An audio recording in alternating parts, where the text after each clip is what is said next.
meus queridos, tudo bem com vocês? Espero que sim. Já fazia aí umas 2 semanas, né, que a gente não se falava aqui ao vivo, mas vocês sabem muito bem os motivos, né? Fui para Londres, fui para Istambul, depois fiz a viagem para Bali, lá na Indonésia, e o pessoal morre, né, de amores por Bali, pelo menos aqui na Itália. Uau, fui para Bali, Indonésia, paradisíaco.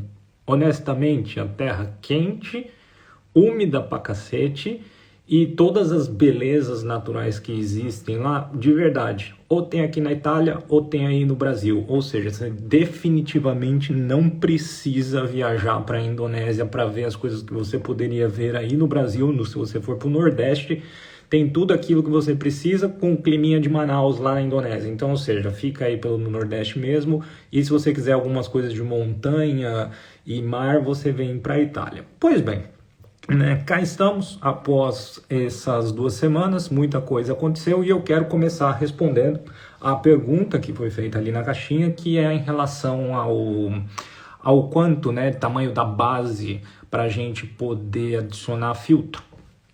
Eu estou trabalhando numa variável nova aqui para o mercado financeiro e aproveito o ensejo dessa pergunta até para mostrar na prática o funcionamento dos filtros, caso vocês ainda não tenham entendido. E se entendeu, é bom reforçar também, não custa nada, né? Aprender é sempre bom. Então, a começar pela resposta, qual que é o tamanho da base? Olha, essa é uma pergunta que não existe uma resposta correta, tá? A resposta mais trivial seria, olha, cara, quanto maior a sua base, melhor. Você entendeu? Até porque se você pega livro texto de estatística, você vai ver que eles começam a falar que você pode começar a fazer as inferências, as análises, etc., a partir de 25 registros, dependendo se a sua distribuição for normal e coisas do tipo, tá? Só que a gente sabe que isso, no nosso contexto do mercado financeiro, ou seja, das apostas esportivas, isso não significa nada, porque não tem uma representatividade no tempo. Se tiver que falar assim um número mínimo, tá, para forçar a barra mesmo e dizer, fala, cara, pelo menos uns 200 registros de alguma coisa que você esteja fazendo, tá bom? E mais do que isso, observa aqui agora aquilo que eu vou compartilhar na tela com vocês, tá? Esse resultado aqui é a variável nova que eu estou trabalhando. Obviamente ela está denominada aqui intencionalmente como variável X, porque eu ainda não vou mostrar como ela é feita, tá? Mas isso foi uma ideia que eu tive, e às vezes assim você tem umas ideias, você fala, cara, eu sou muito burro, como eu nunca pensei nisso antes, né? Eu já usei com vocês no mercado financeiro física, já usei um monte de coisa, mas honestamente usei cálculo, a gente calculou a área, né? Mas nunca tinha parado para usar um pouco de geometria clássica. E aí me deu uma ideia, né, por que não usar um pouquinho de geometria clássica? Pois bem, e aí veio a ideia dessa variável aqui. Então, a resposta da pergunta em relação ao tamanho da base foi o seguinte: aqui a gente tem uma base do Ibov, que começa nos últimos 5 anos, 30/10 de 2018 e vai até 27/10 de 2023. Então a gente tem aqui os últimos 5 anos. Eu peguei apenas os primeiros 20 registros da base, tá? 200 registros, se a gente for ver aqui, ó, criei uma tabelinha dinâmica ali com os primeiros 200 registros, tá? E peguei a minha variável X e agrupei ela, categorizei, tá? Isso a gente faz lá no Python com o QCut, certo? Ou binning, mas aqui no Excel a gente pode fazer com o agrupamento aqui da tabela dinâmica, certo? Então, eu agrupei essa variável, ela ia, né, do 0 até o 0,1, a cada 0,2 ele me dá essas 5 categorias aqui. Quando eu coloco o meu target, e aqui eu estou trabalhando com D1, tá bom? Eu tenho justamente essa distribuição. Olha só como esta variável, ela separa, cara. 200 dias, hein? A base toda tem mais de 1000 registros. Ou seja, eu estou trabalhando aqui com menos de 20% da base para poder fazer a regra. Vocês conseguem perceber? Essa é a ideia. Então, a gente tem que 65% dos registros estão aqui nessa zona, 84% aqui. Esses são irrelevantes, esse é o não faça nada. Por que não faça nada? Olha, porque mesmo que aqui tenha sido positivo, Mas se eu fizer aqui uma divisão efetiva, isso daqui é irrelevante. Esse daqui é só um registro, meramente um outlier. Tá? Então, se eu pegar esse cara aqui, eu tenho o meu ouro aqui, com essa variável x menor do que 0,02. Então, eu tenho o quê? Vou fazer short, tá, no Ibov. E a variável entre 0,02 e 0,04 eu vou fazer long no Ibov. Então, se eu simplesmente voltar lá na minha planilha e aí eu criar duas colunas, long e short, tá? Eu fiz isso daqui no Excel, mas você pode fazer e deve fazer no Python, né? Na aula que eu vou fazer para os alunos, eu vou fazer, obviamente, no Python. Mas se você fizer um long e short aqui, você adiciona exatamente aquela regra. Ó, então, essa daqui é a fórmula do long. Então, né, se a variável estiver entre 0,02 e 0,04, que é justamente aquilo que a gente viu aqui na tabela dinâmica, eu vou fazer a compra já, obviamente, descontado o custo operacional. Do contrário, tá, eu vou no zero. E, obviamente, esse aponta o target aponta o dia seguinte. E faço aqui o mesmo raciocínio para o short, se aquela variável for menor do que 0,02. Beleza! Olha que chuchu, isso daqui me dá esse gráfico. Tá, aí você fala, é aquela história que eu sempre converso com vocês. Deixa eu até atualizar essa tabela dinâmica aqui, que eu não sei se está atualizado, já estava atualizado. Isso daqui, então, é o resultado acumulado de long e de short em percentual por ano, já líquido, já sempre descontado o custo operacional. Agora, o ponto que é importante sempre dizer, você fala, cara, você consegue aqui um retorno melhor do que todos esses fundos que tem aí no Brasil de gestor, com apenas uma única variável. Óbvio que isso daqui é longe de ótimo, óbvio que aqui não tem nenhum modelo matemático propriamente dito, eu simplesmente fiz uma regrinha com base na tabela dinâmica, já descontado o custo operacional, e mesmo assim você tem um resultado ascendente. Tá, beleza, ele lateraliza aqui os últimos 3 anos. É aí, meus queridos, e esse é o pulo do gato. É isso o que eu falo para vocês de adicionarem os benditos filtros, tá? Então, se a gente volta lá na tabela, lembra que eu sempre falo para vocês, tá? Eu sempre falo, senhores, senhoras, a questão é a seguinte, o mercado predominantemente é um processo de reversão à média. Quantos anos eu falo isso para vocês? Me respondam. Vocês sabem que desde sempre, tá? E mostrei ao longo de todos esses anos, né, obviamente nessa época do ano, se eu não me engano, foi onde eu gravei o primeiro vídeo do Outspoken Market em 2016, né? Então a gente está falando de 7 anos de Outspoken Market, que eu venho falando e mostrando evidências para vocês de que o mercado é um processo de reversão à média. Dado que o mercado é um processo de reversão à média, você olha esse resultado aqui e você fala, cara, será que melhora se eu adicionar algum filtro? Lembrando, não estou fazendo modelo nenhum ainda, só estou fazendo um sisteminha de regra, tá? Qual que é a variável que eu tenho aqui? Que inclusive eu respondi em outra pergunta lá na caixinha. Eu tenho o RSL, que é a distância da média, e a minha média aqui está feita com uso há 20 dias, tá? Se o mercado é um processo de reversão à média, eu vou adicionar o seguinte filtro aqui. Eu vou no meu long, vou adicionar aqui uma outra variável, vamos ver se eu consigo escrever com a mão aqui sem tremer, tá? Vou adicionar então que se o meu RSL for negativo, ou seja, ele for menor do que 0, eu vou operar no long. Por quê? Porque se eu tiver o preço abaixo da média, ele vai voltar para a média. Lembra? Um processo de reversão à média, meus queridos.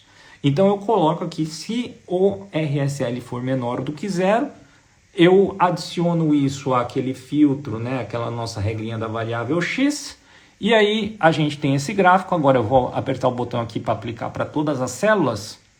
Opa, olha que delícia. Vamos voltar, vamos dar um replay aqui, porque, né, precisa ver, tem que pôr o replay de novo aí. Esse era o resultado sem o filtro no long do RSL, e esse é o resultado com o filtro no long. Melhorou, né? Você já perdeu boa parte daquela lateralização que você tinha tido aqui de 2020 até 2023. Ficou massa, hein? Chuchu.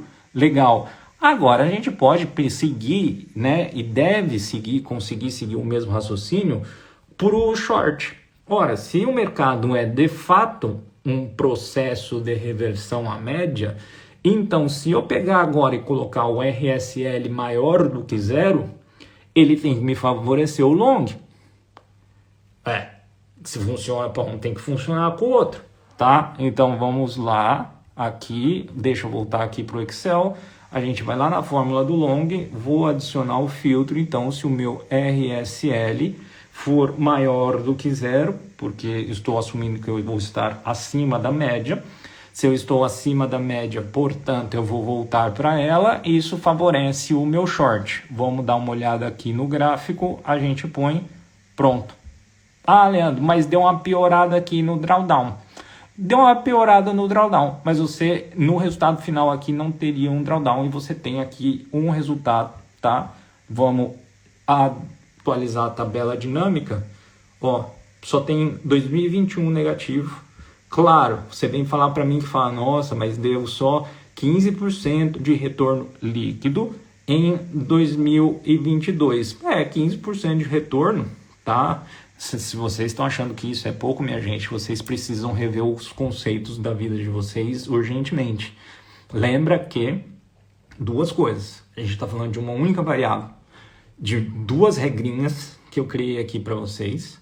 Lembrando que o retorno médio do Warren Buffett ao longo das décadas é de 22%, tá? Você fez 15% com uma variável aqui, tá bom? Então, mas o ponto central, além do retorno em si, vocês pegaram o princípio do filtro. Então, como que você raciocina sobre o filtro? Óbvio, em cada situação que você tiver, vai ser diferente. E, naturalmente, se eu adicionar isso num contexto de mais variáveis, tá? Isso tende potencialmente a ficar melhor, às vezes pior, por isso que você tem que, literalmente é empírico o processo.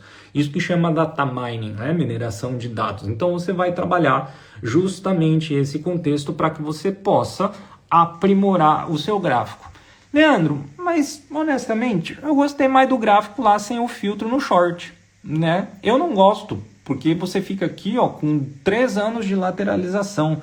Se a gente põe o filtro no short, né, e a gente atualiza aqui a tabela dinâmica, você fica com um resultado muito mais satisfatório, sem contar que você diminui a quantidade de operações feitas, certo? Nunca se esqueça disso. E o fato de que isso é apenas uma variável. Eu acho esse custo operacional aqui também muito alto, tá? Só que se você reduz o custo operacional, obviamente isso te favorece ainda mais. Mas vamos deixar ele mais alto mesmo, porque a gente sabe que corretagem no Brasil, né, não é brincadeira, entendeu? Então, isso daqui já mostra para vocês o impacto positivo que tem você fazer o bendito do filtro. Então, estamos entendidos para essa primeira parte da nossa aula de hoje, tá? O que é filtro e o princípio da base. Se vocês tiverem alguma pergunta, tá? Pode mandar, como sempre. Lembra que depois eu dou um scroll aqui e a gente responde tudo.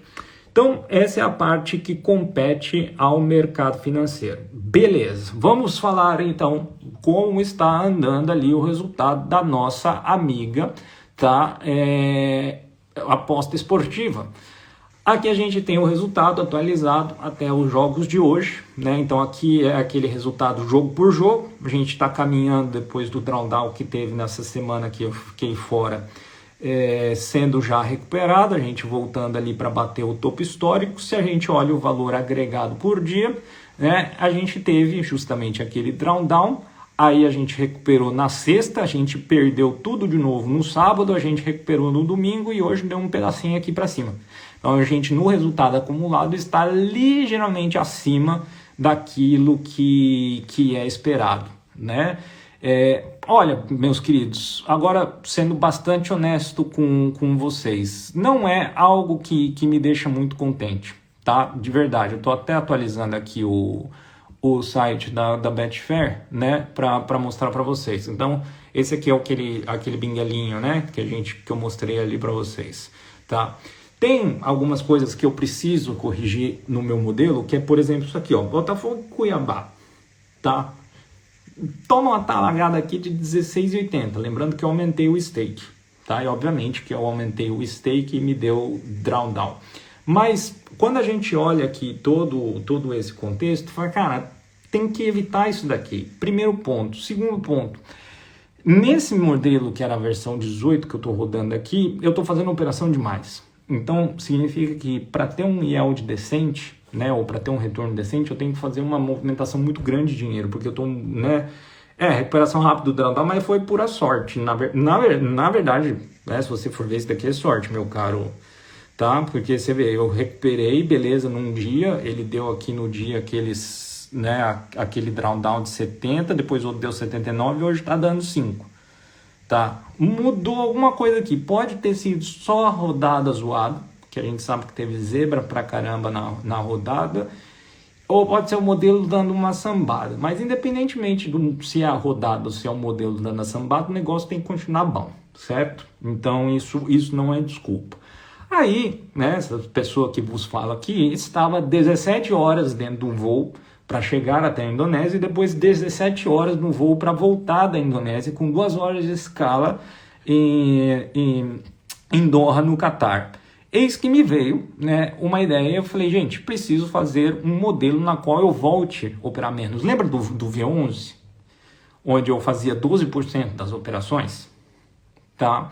Eu não vou voltar para o V11, porque não vou fazer um rollback de versão, porque o V11 ele dava muito mais trabalho, porque tinha as variáveis de match rating para fazer, aquela história toda que eu contei para vocês, tá bom? Então, para mim não vale a pena, aí eu pararia apostas esportivas, não faria nenhum sentido eu continuar nisso daqui. Agora, só nas odds, aí eu desenvolvi essa belezinha aqui, ó.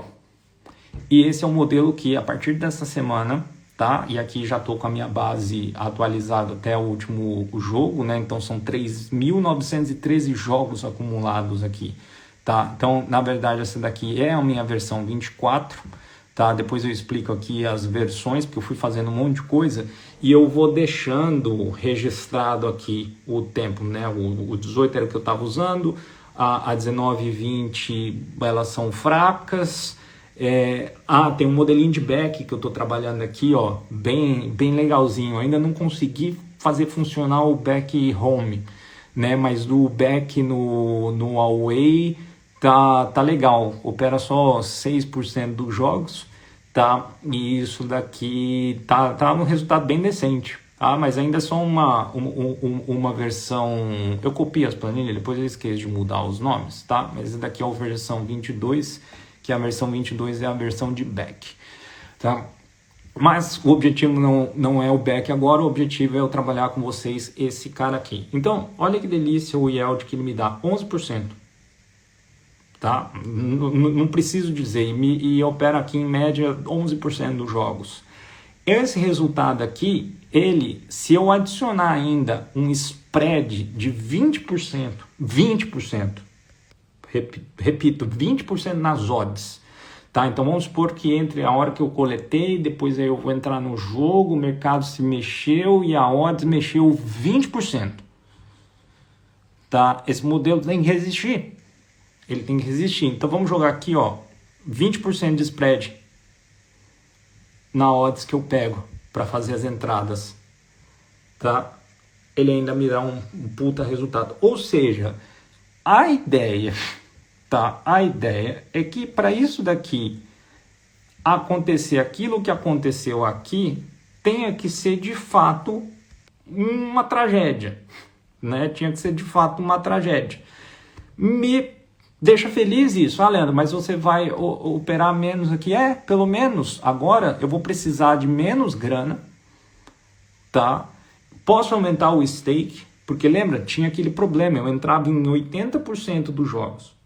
Porra, você pegar o final de semana, você pega um sábado que tem 400 jogos, com uma stake de 3, você precisa de pelo menos uns 1.500 euros disponíveis na corretora.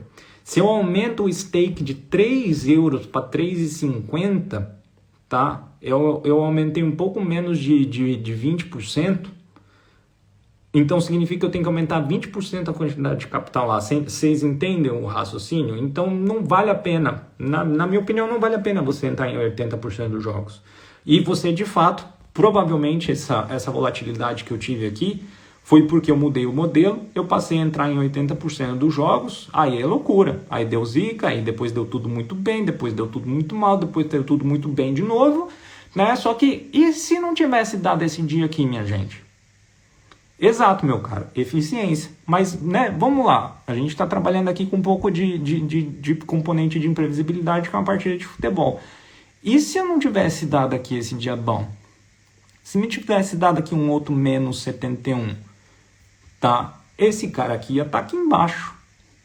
Ia ter comido mais da metade do lucro, óbvio, né? Repito, a base de comparação, ela é, entre aspas, equivocada, porque aqui tem todo o meu histórico. No começo eu tinha stake pequenininha, fazia menos entrada e blá blá blá, mas eu não sei, 2 dias de drawdown seguido acontece. Na verdade aqui, se você for ver, aconteceram 4 dias de drawdown seguido.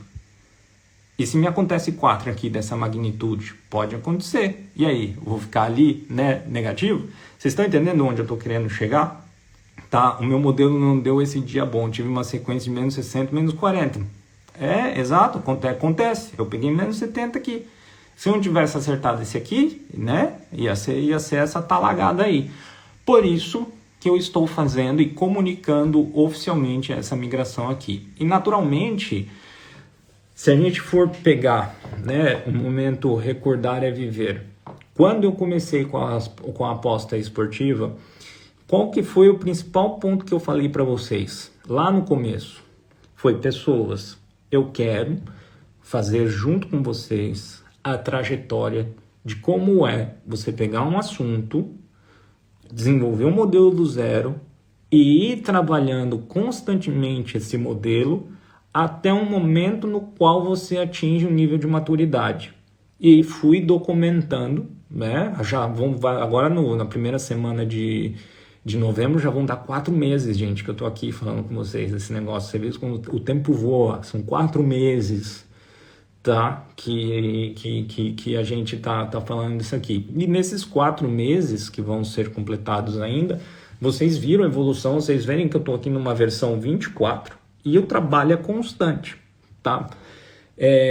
Quando eu lançar o OM, Quant Betting, tá? Obviamente que vai ter um modelo mais atualizado, então vocês podem esperar que não vai ser um sistema onde vai dar muita entrada, tá? Então vocês vão esperar isso daqui. Ah, Leandro, mas eu gosto de bastante entrada. Não posso fazer nada que você goste de bastante entrada. Eu não gosto.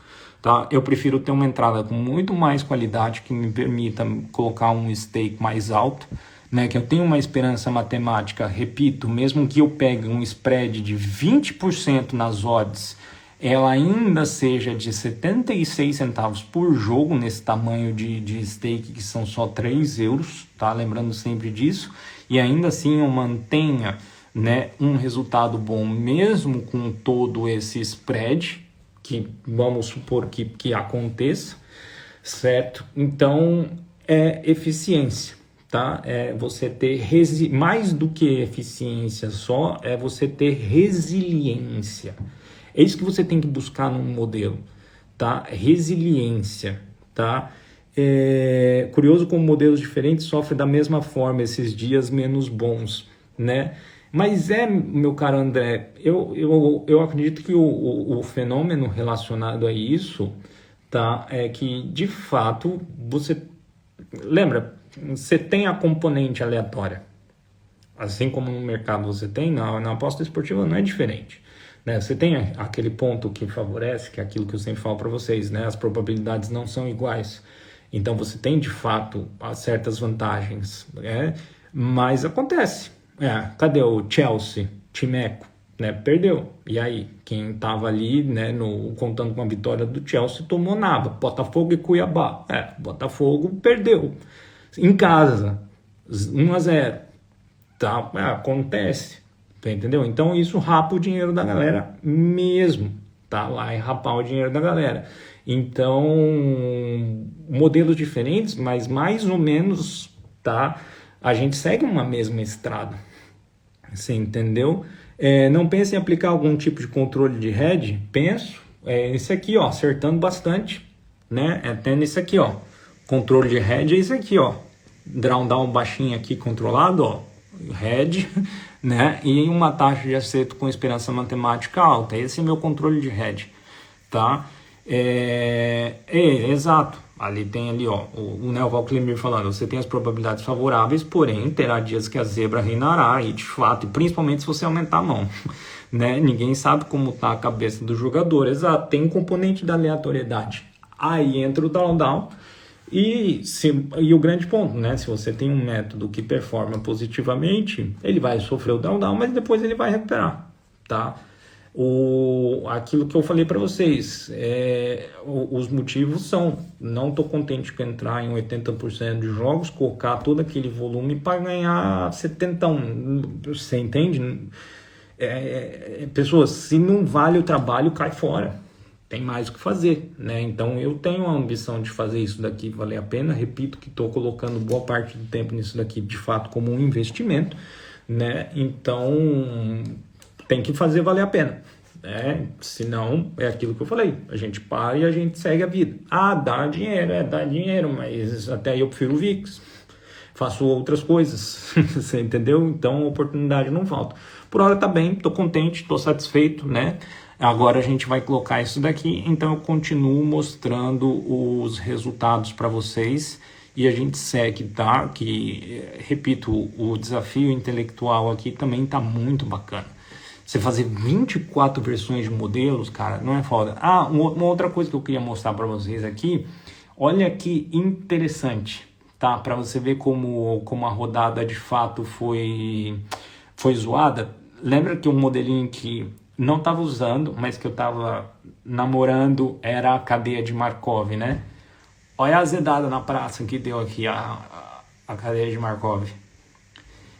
E onde que deu a azedada maior de todas? No layaway. E faz 2 semanas que a gente está com a zebra solta.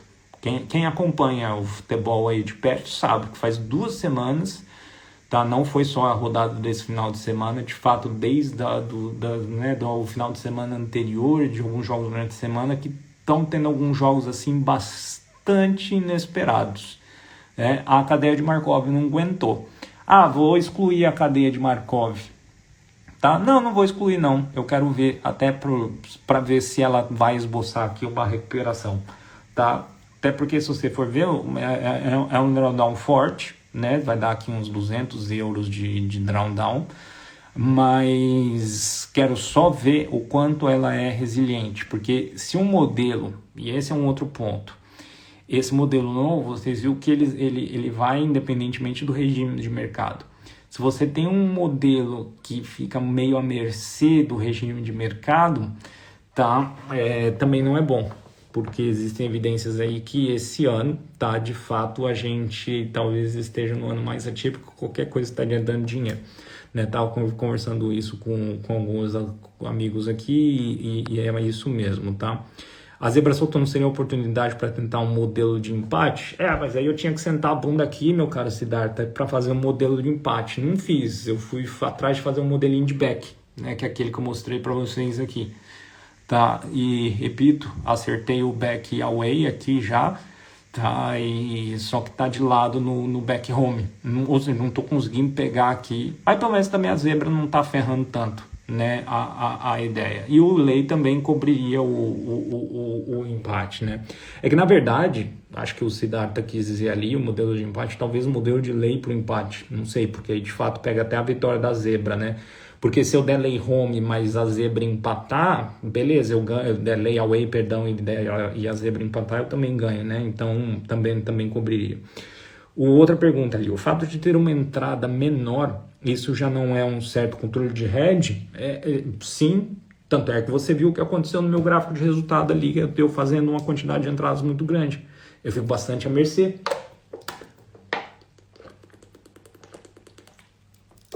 Por quê? Porque significa que aqueles 19% dos jogos que eu excluí, tá, não foram o suficiente. Então, eu concordo com esse ponto de que sim, isso também é um certo controle de hedge.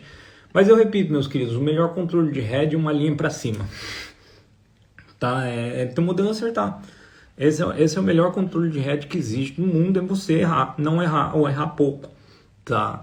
Então, acredito que esse é o ponto principal. Aproveitando o ensejo, deixa eu ver se tem mais alguma pergunta aqui que eu tenha deixado passar, né? Tinha uma pergunta lá no começo do Siddhartha Jones. Se eu souber qual minuto foi o gol, o que acha de uma análise de sobrevivência para prever o back low, o back goal ou o lay goal?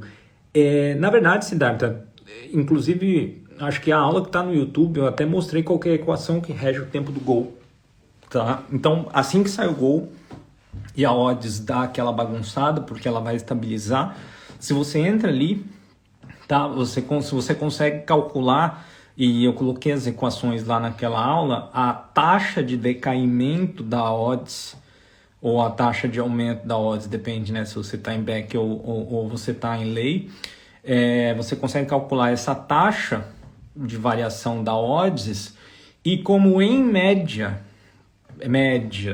né, às vezes é mais, às vezes é menos, a gente tem aí uns 20 minutos entre gols, você pode tentar fazer, mas aí é para quem é de fato, né, vai fazer trader, esportivo de fato, é o cara que consegue acompanhar o live, tá? Mas daria para equacionar um negócio desse tipo e daria para pensar assim, né? Até porque você olha o minuto do gol e você entra dessa forma.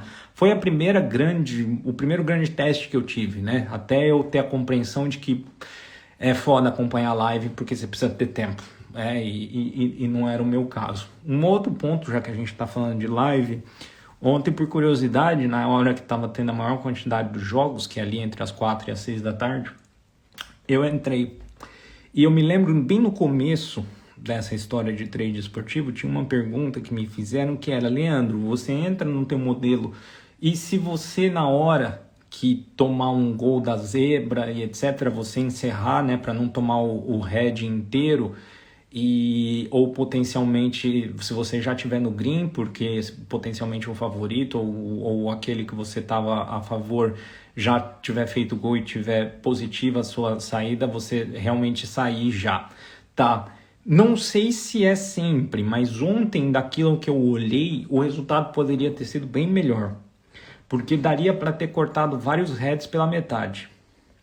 Acontece que tem alguns heads que eles viraram positivo depois, porque o time empatou, tá? Então aí eu ganhei a parte inteira, saca a ideia? Então assim, teria que acompanhar mais, teria que ter tempo, mas pode ser uma coisa interessante sim, tá? Pode ser, porque se você, principalmente naquelas odds altas, se você já dá aquela cortada, porque se o favorito fez gol, acabou. Agora se deu gol da zebra, você cai fora, porque você não sabe. Aí Botafogo, Cuiabá, 0-1, tá?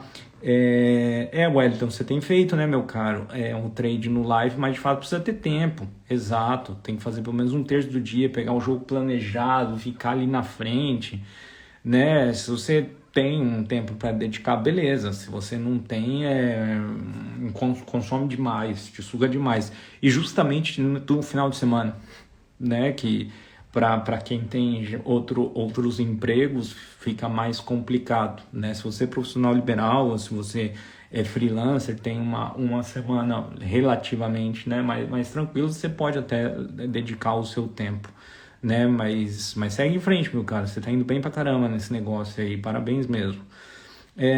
Então é isso, meus queridos, são as atualizações, tá? Espero que não caia nesse viés do live, porque pontualmente vai dar bom, mas depois de muitos jogos sofrem reviravoltas a favor do modelo. Então, André, foi o que eu pensei, porque, por exemplo, tá? Napoli e Milan, tava 2-0 pro Milan, certo? Aí depois o Napoli foi lá e empatou.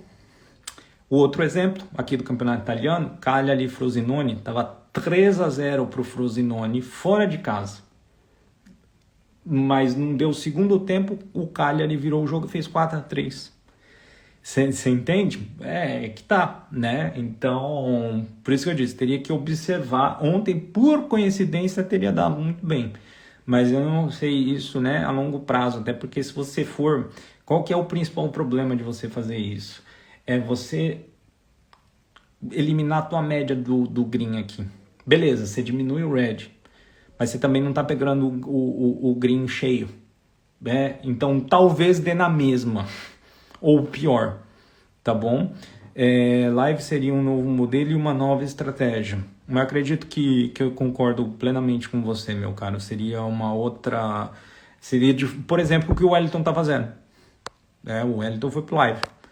Né? E só que ele foi pro live, ele tá no live de uma maneira diferente daquilo que inicialmente ele tentou, que era aquilo que eu tô fazendo até hoje, nesse caso. Cada um se adapta, né?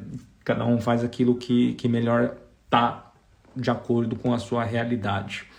Beleza, meus queridos? Então, é isso que eu tinha. Espero que a aula tenha sido proveitosa para vocês. Vai ficar salvo, não se preocupe. Tá? Então, hoje a gente abordou os dois temas, mercado financeiro e aposta esportiva. Depois eu vou subir essa live lá no YouTube também, para o conforto de vocês. E a gente se vê, pessoal, ao longo da semana. Um grande abraço para vocês. Tchau, tchau. Fiquem com Deus. Tchau, tchau.